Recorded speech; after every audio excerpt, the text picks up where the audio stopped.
All right, folks, got a good video for you today, I think.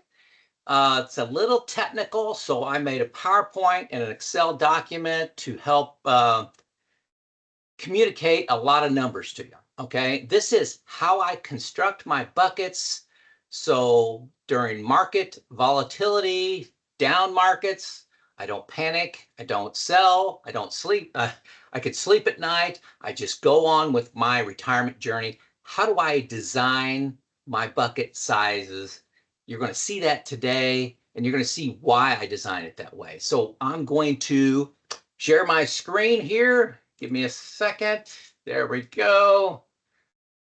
I think we're live. So sorry about this. If you don't like, if you don't like PowerPoint, got about 5 slides, I believe. So risk tolerance. How are you feeling today? Okay. Now the stock market as of today, which is Wednesday, is down 7.2% for the year. Okay. That's up 9.5% today. Hopefully, this group did not sell or panic in the last couple of days. It's only been a week since all of this started.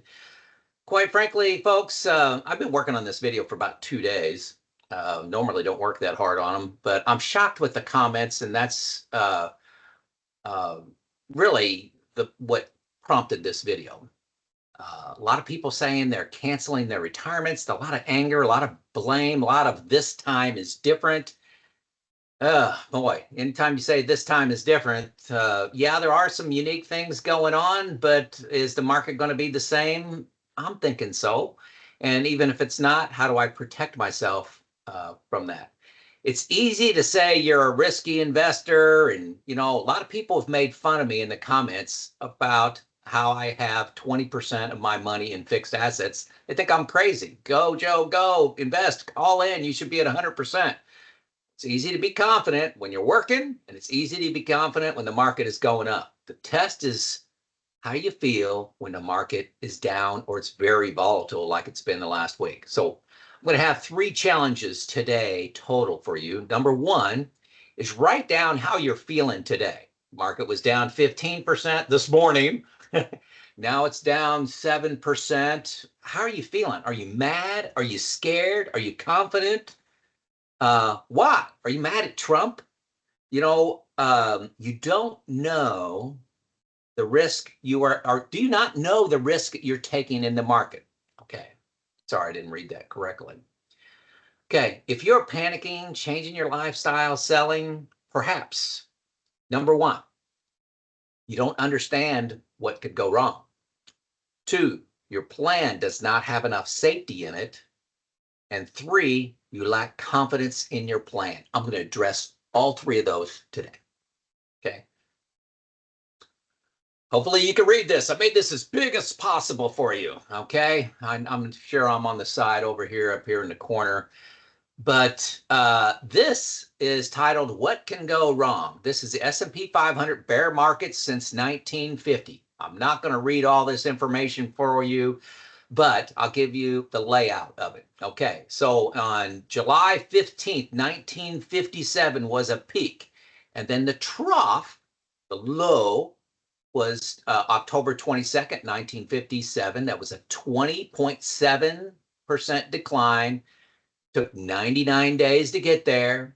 It came back to break even. This is a bull market on September 16th, 1958, 329 days. Okay. So what I did is that total from peak to back to the new peak to peak, is my number over here of 1.2 years. This 0.9 years is just the recovery time, and this 99 days, I don't know why they did days and years, is how long it took to go to the bottom. So that's time to bottom, time back up in years right here, and total cycle 1.2 years. Okay, so you see 15 of them here. Now I'm going to note 2 of these. So you can look at these on, freeze the screen, look at these. And there's some big numbers in here, down 48%. Now this is not in any given year. It could span 2 years or more, okay? Good, like this one of 630 days, down 48%, that spanned more than 1 year. Okay, so some pretty sizable down markets here. So I'm going to highlight two of them. And another note over here, this excludes dividends. Okay, so dividends will improve these numbers a little bit. Okay, so here we are, the Great Recession and the dot-com. The problem, we call this the lost decade. Okay, you've heard that term, I'm sure, from around 2000, to 2012, 2013. Well, it's down. The first dot-com down 49%, 929 days.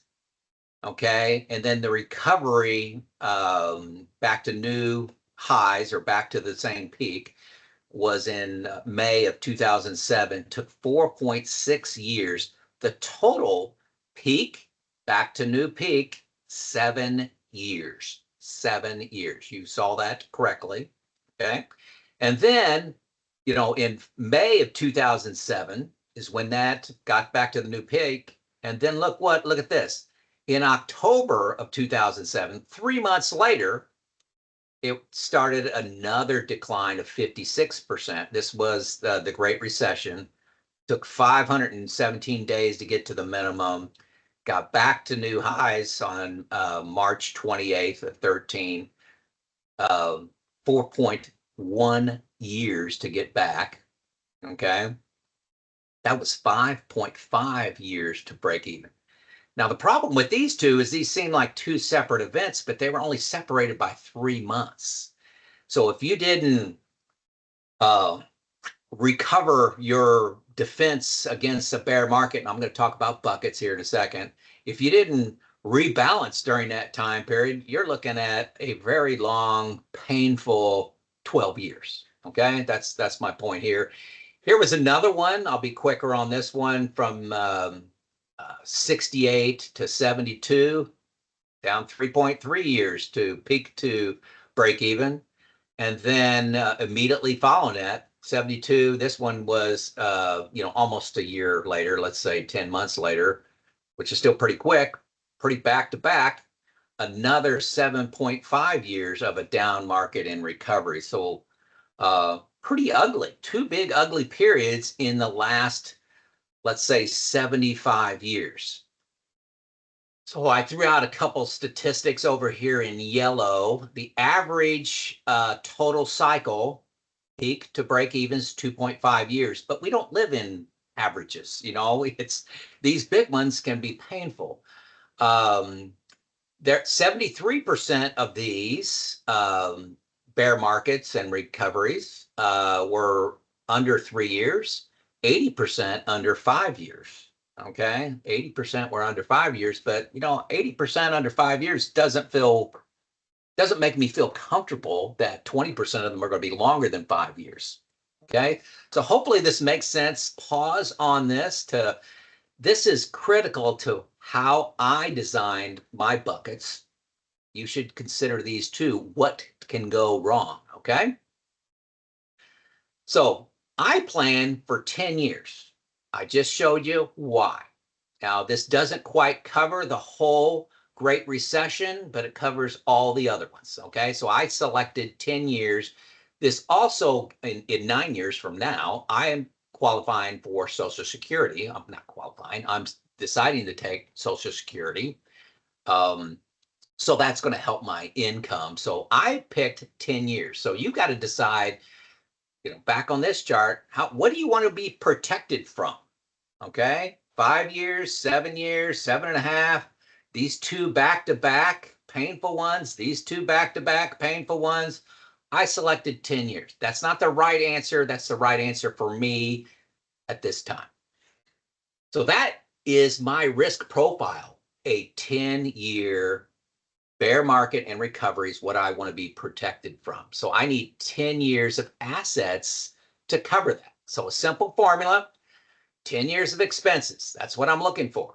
Okay, now I have some fixed income. I have a pension. I have some deferred comp. You may have Social Security coming in. You may have rental income coming in.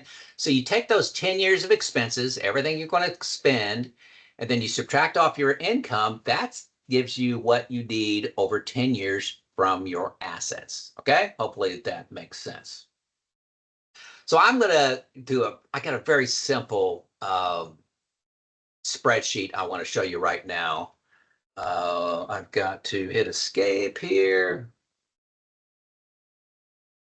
and then select Excel. Okay, so I know this is small, but I've got two of these. This one over here, I got year 1 to 10 years, what I said, right?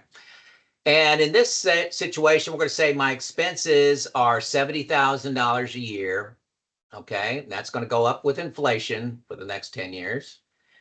My income, I just put in as 30,000, just as an example, 30,000 a year. And Social Security is 30,000. But in this example, that's kicking in year 9 and year 10. Okay, so year 1, 70,000 expenses. At the end of that year is 3% inflation. So year 2, it's going to be spending 72,100. Okay, here's the income. So I need in my first year 40,000 from investments. That's just 70,000 minus 30 equals 40,000. Okay, so you just sum that up all the way down here. That's what I need by year. I got Social Security coming in here, as I said. So my dollar need over 10 years, including inflation, is $442,000. Now, this happens to assume my investments are earning nothing.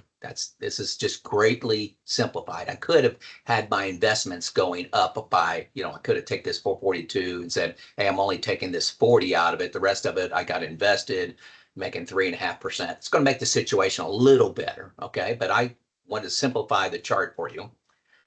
So then this $442,000 goes down here. It goes down here under needed in 10 years, 442. My total assets, this is an example, let's say it's 1.4 million. I subtract those two, 1.4 minus 442 is 957. Okay, so this 442 as the numerator over the denominator of 1.4 million is 32% of my assets. So the remainder in this growth bucket is 68%. Okay, those two total together to 100. So that means my bucket 1 fixed net now money that I need is 32%.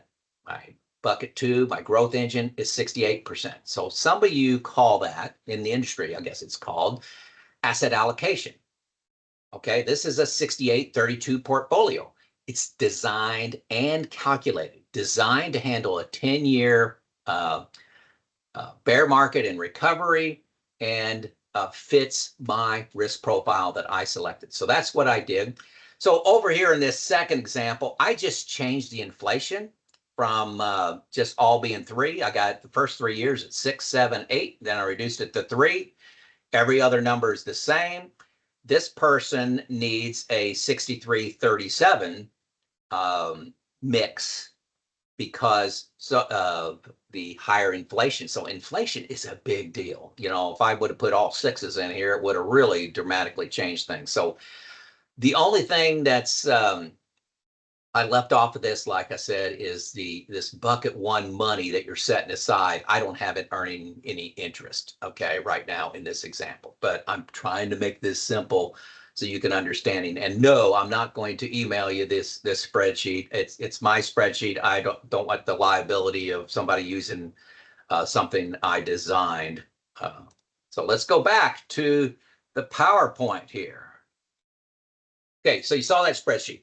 So simplified for clarity. Okay, I just went through that. So, and I went through another example. Total investments 1.4. Here was another one. Just very simple. 700,000 of needed from expenses, 300,000 income, 400,000 needed over 10 years. Just simple math. The point is knowing your risk profile from the data, from history. That's just what I chose to do. I chose to look at history. I decided on 10 years and then backed into my asset allocation. That's the message in there. Okay, so bucket 1 is in safe assets. That's not equities for me.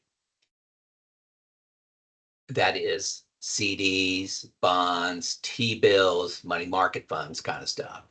Bucket two is invested in things that grow like equities. This is what I do, not my numbers, but what I do. This is like having the S&P 500, having a total international stock market to, maybe 15, 20%, whatever you want to do. How are you, don't, I invest in several funds, as you know, but this is all in equities and this is 0% equities, things that are pretty fixed. Now, hey, I am a massive Rob Berger fan. I listen to all his videos, sometimes twice. I learned so much from him, money wise.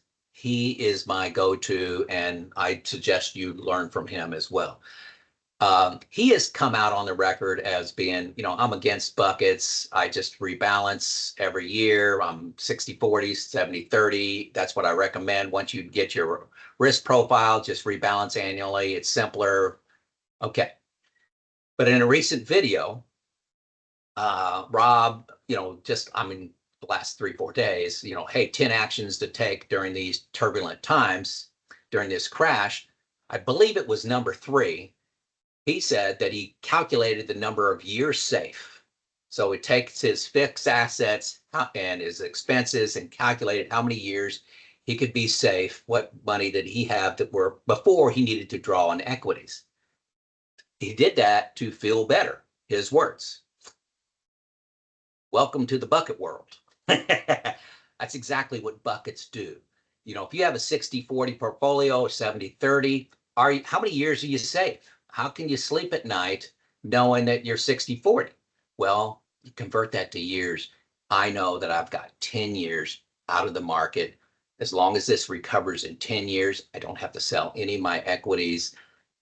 I'm in good shape. I'm getting 3.5, 3.75, 4, whatever, currently inside of my fixed assets. I'm telling you, buckets are not the best at all, not even for maximizing your returns.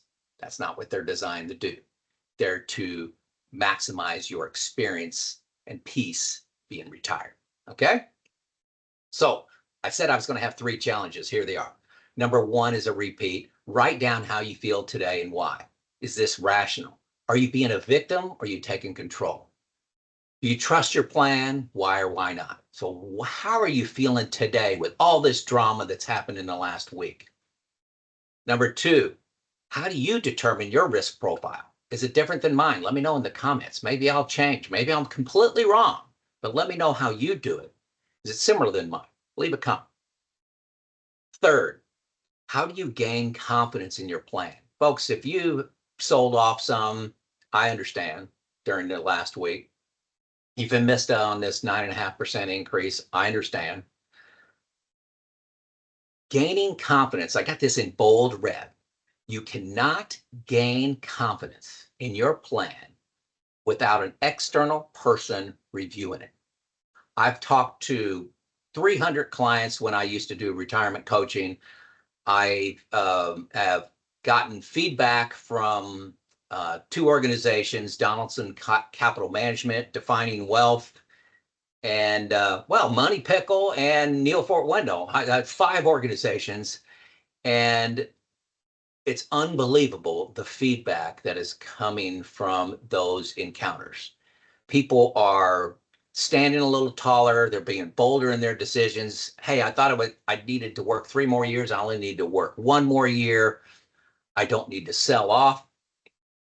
Confidence comes from selling your plan to somebody else, especially a professional. I have a retirement group of 2 close friends. I run every decision by them before I make one. I didn't even make a phone call this time. I knew what was going on here. Okay. And then I also have Neil, who is provided for me, and his link is in the description notes. If you want to talk to Neil, he created my plan. But if you're sitting there and you're anxious, you're frustrated, you're not confident, you're thinking about changing your plan, this is natural when you try to go it alone. I'm telling you, I've seen it so many times. I read all the comments and it's overwhelming. It's 100%. It's 100%. So I'm here to provide a couple solutions to you. Number 1, Money Pickle. It's like the third link below. That gives you access to a free certified financial planner that will spend 45 minutes talking to you on your issue. Okay, you can talk to them about your risk profile and how you calculated it and why, and ask them how they can improve that. What would they do different? It's a free call, 100% free. You hit the link, it takes you to a calendar. You tell them what topic you want to talk about. I want to talk about time and Social Security. I want to talk about risk profile. I want to talk about what inflation number to use. Free call. If you think your plan is great, why wouldn't you make a free call? The second solution is a $300 plan review. Now, this is a lot more work. This is you send in your plan in whatever format it's in. If it's in Boldin, if it's in an Excel document, if it's on a napkin, you got to scan it. You send that in to either Donaldson Capital Management or Defining Wealth. These are two separate companies. I've gotten 100%, not just overwhelming, 100% feedback that I've received from these two groups is exceptional. The least number of actions somebody has taken that they've reported to me, and I get dozens of these, is I made 2 actions. The most was 12 after they've talked to these people, and the confidence that comes through in the email or the comment is overwhelming. Significant portion of them, I'd say maybe 75% of them, are saying, hey, I can retire earlier than I thought was possible because they're making this call. Okay, instead of selling when the market is down and locking in tens of thousands of dollars, if not hundreds of thousands of dollars of losses, maybe spend $300 to get confidence to ensure you have a great plan. That's my 2 cents. That's the end of my presentation. Yeah, it's Joe out.